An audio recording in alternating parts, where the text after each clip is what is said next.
Assalamualaikum warahmatullahi wabarakatuh. Apa kabar sobat-sobat sobter dimanapun berada? Semoga kita semua dalam keadaan sehat jasmani dan rohani, tidak kurangan satu apapun. Amin ya robbal alamin. Seperti biasa, sebelum dimulai ceritanya, bantu tekan tombol like terlebih dahulu dan berkomentar. Terima kasih sesudah dan sebelumnya. Gas. Bab 17. Menempati jamban dan tidak buang air besar. Song Qiu jarang melihat Song Xie yang terlihat begitu aneh. Kemarahan di matanya membuatnya ingin membakar Chu Chen dan membakarnya hidup-hidup. Saya tidak berani berbicara. Dalam pandangan Song Xie yang, Chu Chen memukul Ye Sao Huang dengan cara yang paling memalukan, yang telah memutus jalur keluarga Song.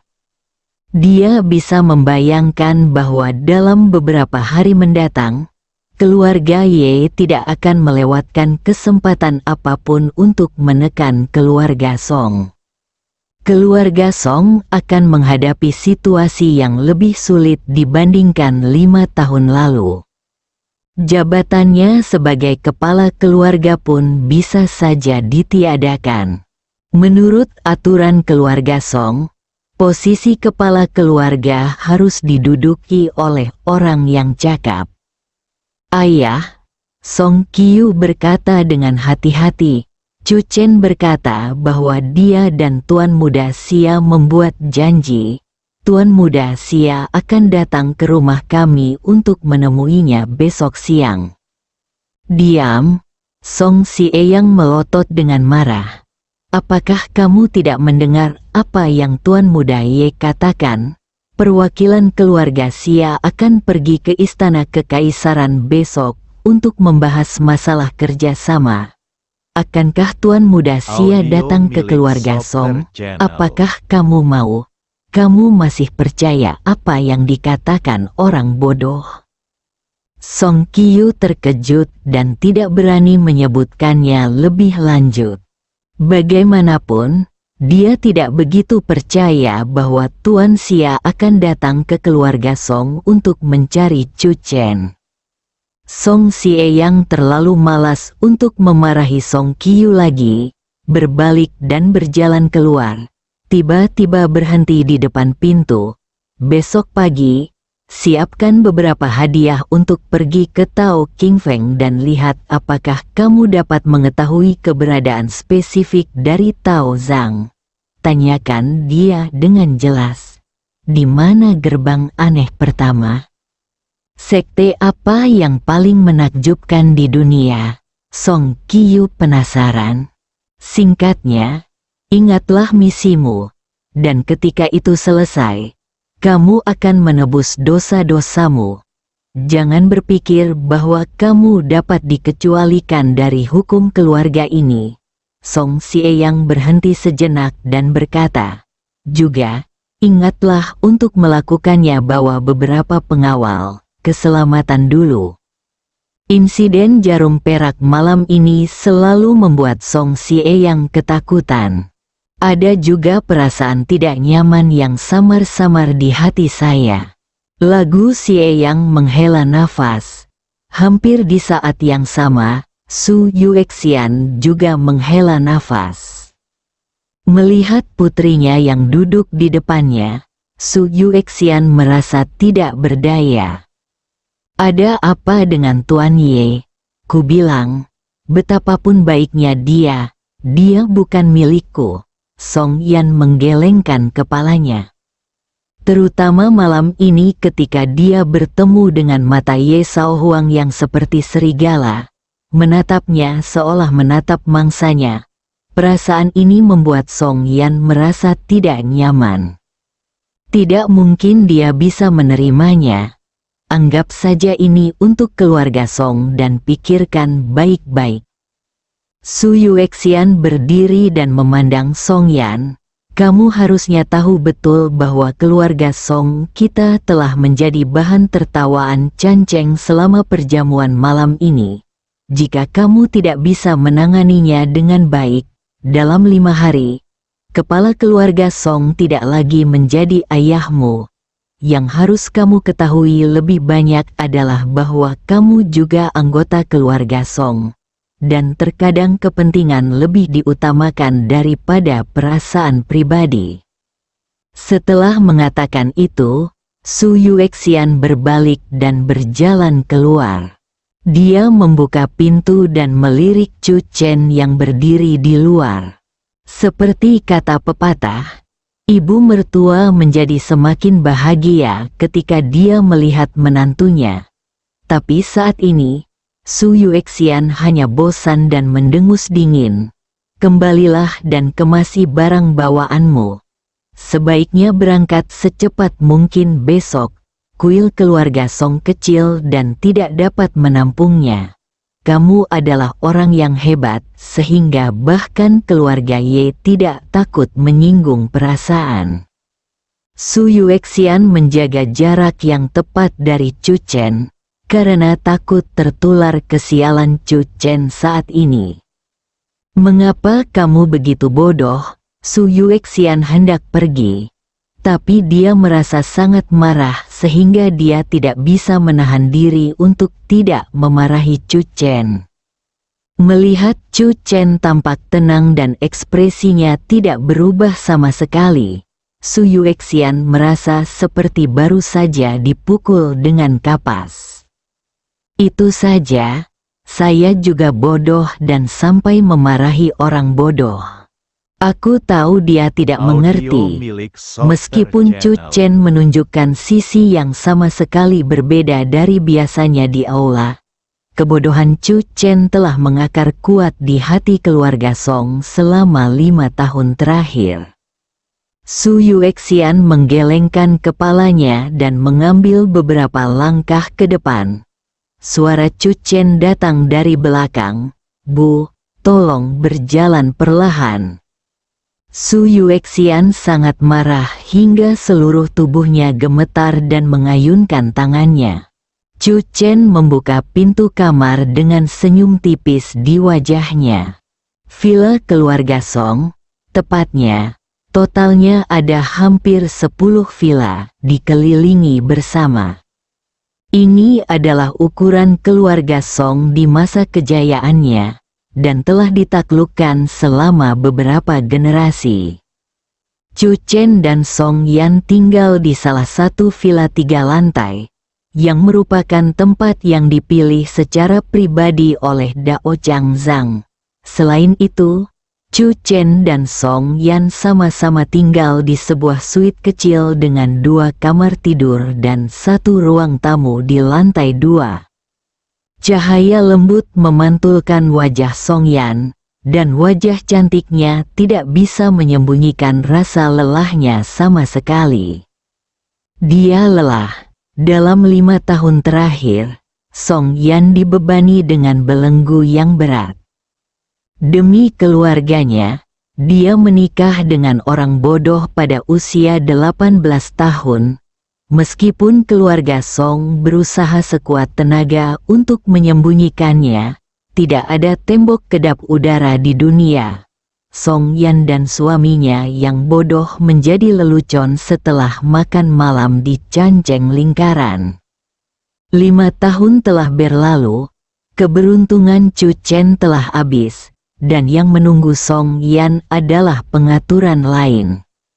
Dia sangat lelah karena diikat.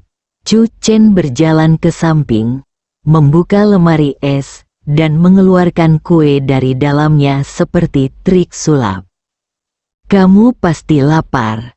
Chu Chen berjalan sambil tersenyum dan meletakkan kuenya di atas meja. Song Yan tertegun dan matanya tertuju pada kue itu.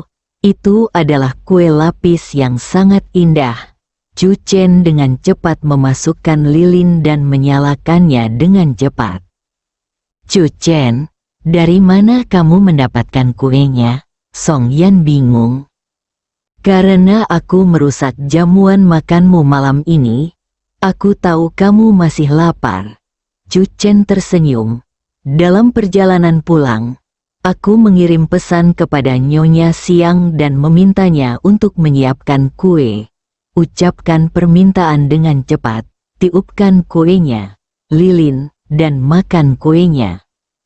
Song Yan menatap Chu Chen dengan tatapan rumit, lalu berdiri dan menutup matanya dengan lembut. Setelah beberapa saat, dia perlahan membuka matanya dan meniup lilinnya. Selamat ulang tahun, Chu Chen tersenyum, mengambil lilin, dan memotong kue besar untuk Song Yan. Song Yan mengambilnya dan menatap Chu Chen. Apakah ini hadiah ulang tahun kedua? Ada yang ketiga. Chu Chen saling memandang. Ekspresinya menutupi kepercayaan dirinya. Saya pasti akan memenangkan kerja sama dengan keluarga Xia dan memberikan penjelasan yang memuaskan kepada keluarga Anda atas nama Anda. Mata Song Yan tidak pernah lepas dari Chu Chen. Semua yang dikatakan Chu Chen malam ini dan semua yang dia lakukan berada di luar pengetahuannya tentang Chu Chen dalam 5 tahun terakhir. Chu Chen tiba-tiba tidak lagi bodoh. Chu Chen, kamu baik-baik saja? Song Yan tiba-tiba bertanya. Chu Chen tertegun sejenak tanpa sadar, lalu dia tertawa. Dia mengerti maksud Song Yan. Selama 5 tahun, Song Yan selalu merasa bahwa dialah yang mematahkan kepala Chu Chen. Aku sudah selesai. Chu Chen mengangguk ke arah Song Yan. Mata Song Yan langsung bersinar terang. Ada juga ketidakpercayaan. Chu Chen sebenarnya tidak bodoh lagi. Song Yan sedikit bersemangat, jadi dia segera menahannya dan menatap Chu Chen dengan serius. Kalau begitu, apakah kamu ingat apa yang terjadi dalam 5 tahun terakhir? Ya, Chu Chen mengangguk lagi. Kalau begitu ceritakan padaku secara singkat. Song Yan memandang Chu Chen dengan serius. Apa yang kamu alami dalam 5 tahun terakhir? Chu Chen merenung sejenak dan menjawab, kamu menempati jamban dan jangan buang air besar. Bab 18. Keluarga kaya pertama. Song Yan tertegun sejenak, lalu wajahnya menjadi gelap. Kalimat ini cukup membuktikan bahwa Chu Chen memang sudah sembuh. Untungnya, dia bisa mengemudi gulungan. Song Yan melemparkan sepotong kue di tangannya ke arah Chu Chen. Chu Chen dengan cepat bersembunyi kembali di kamarnya. Song Yan memperhatikan pintu kamar Chu Chen tertutup, dan sudut mulutnya bergerak-gerak tanpa sadar. Menempati jamban, Song Yan ingin segera masuk dan menghancurkan kepala Chu Chen lagi. Dalam benaknya, kata-kata Chu Chen terus berputar-putar. Untuk sesaat, Song Yan sendiri tidak bisa menahan tawa. Sebuah batu terangkat dari hati Song Yan.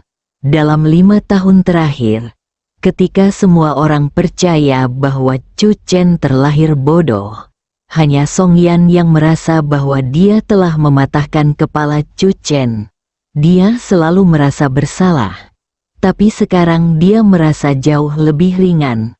Melihat kue di atas meja, Song Yan mau tidak mau memotongnya lagi dan memakannya.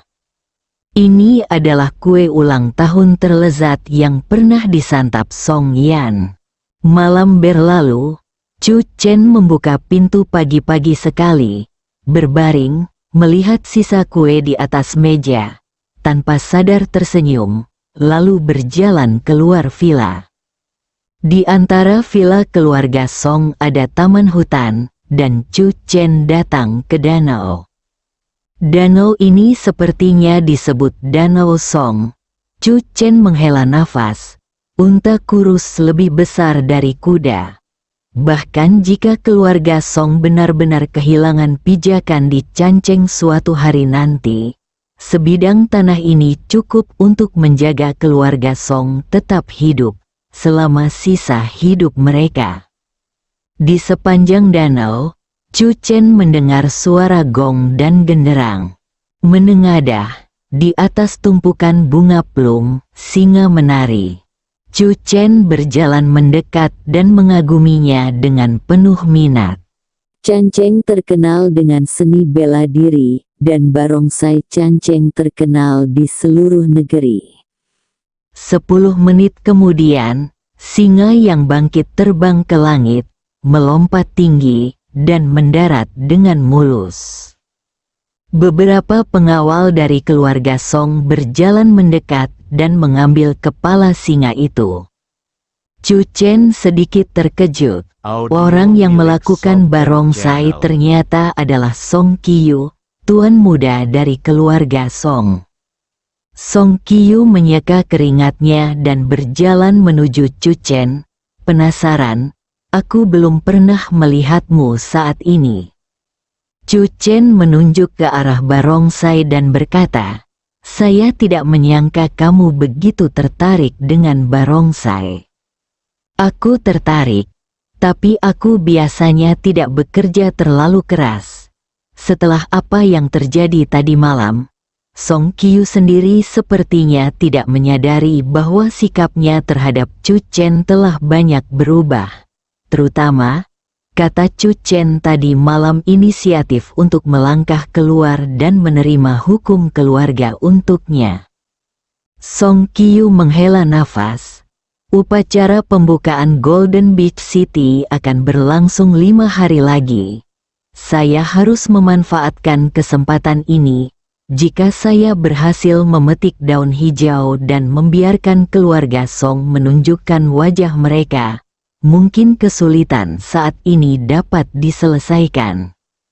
Kota Pantai Emas, memetik bunga hijau di upacara akbar. Chu Chen bingung dan memandang Song Qiyu dengan bingung.